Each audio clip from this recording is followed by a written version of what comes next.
let's take a look at the best movies of 2023. And let's begin. Number 10, Scream 6. Now, personally, I am a huge fan of the Scream franchise, and this is my favorite horror movie of the year. So, more slashers, more scares, and we go to New York. And also, what makes it really kind of, like very good is that this is the first one without Nev Campbell. Does it matter? I don't think so. That's not really much of a big deal. I appreciate the New York and like the scares and all. And we get more time with like the Carpenter sisters and the Core Four. Just so love with it. The third might have went over a little bit in the third act, but overall, I really enjoyed it. And a very solid entrance into the Scream franchise. Next up, we have Wonka. Now, to be clear, I did not think this was like a very good idea of a movie. Because we had some things in the 2005 version of Charlie and the Chocolate Factory. But I was like, wait, they actually totally nailed it. They actually really got it. And it's so like enjoyable. It's charming and good of a movie. The music's great in there. Timothy Chalamet really nails it at playing a young Willy Wonka. And some people called it the movie of Christmas. I'm like, okay, sure. And I like the concept of it.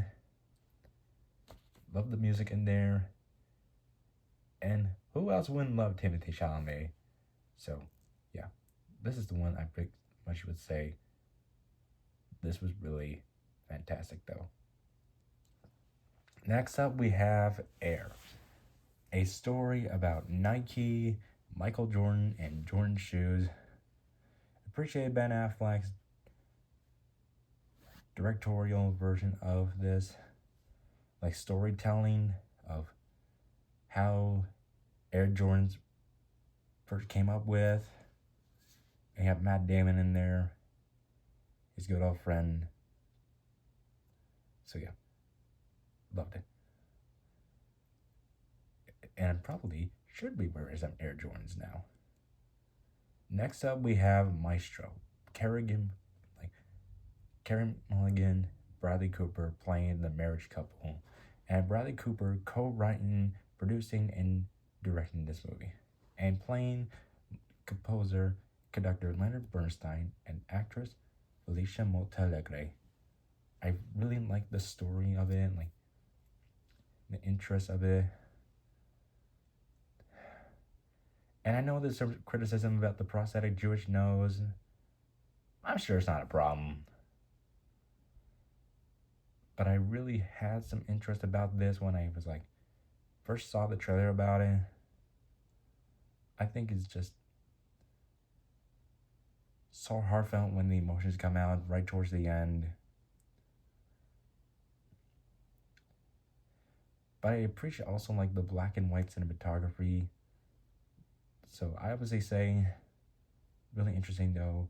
And will this win Bradley Cooper an Oscar? Well, we'll see about that. Next up, Creed 3.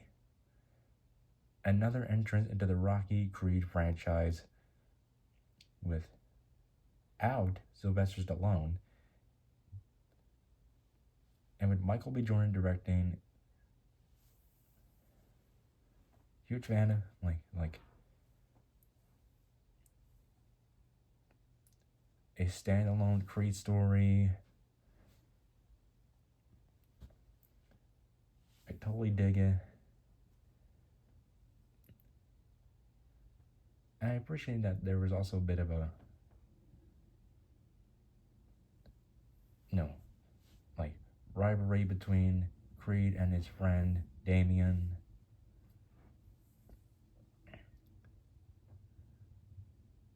And especially like with all of what you want for a Creed movie and Rocky movie. Just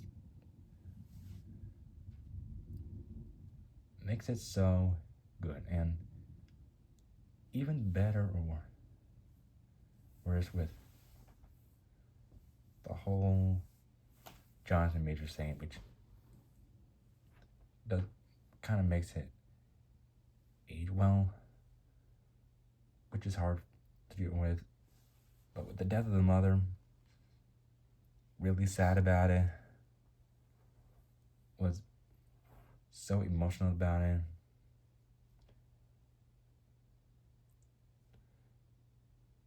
So far, like this one, really enjoyed it, and a very, very like strong, like entrance into the Creed franchise, and without Stallone, which kind of bummed about it, but very strong about it. Very strong entrance. Next up, The Killer, from David Fincher and starring Michael Fassbender, which is about a comic, I think, that was from France, I think, in which there were some moments in there that was kind of silence. I like how like thrilling it was. I'm huge on David Fincher detective movies. I'm a big fan of detective movies. So honestly, I had to put this one on here since it was so thrilling and so scary. Next up, we got John Wick Chapter 4. What else to say? Keanu Reeves nails it with John Wick again. Like, with everything so awesome action and a satisfying conclusion to John Wick's story. Spider-Man Across the Spider-Verse. This is the best animated movie of the year, and it probably could be the greatest next Spider-Man movie for years to come. I really appreciate the Spider-Man multiverse, and it's interesting that we're getting that this is a part 1 right now. Part 2, I'm not sure about when it will come, but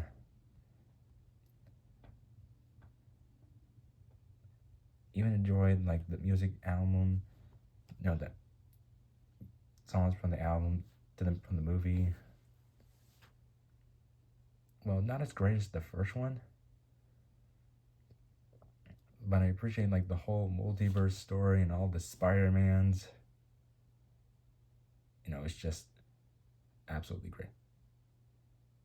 Can't wait to check out part 2. So one day. Next up, Guardians of the Galaxy Volume 3.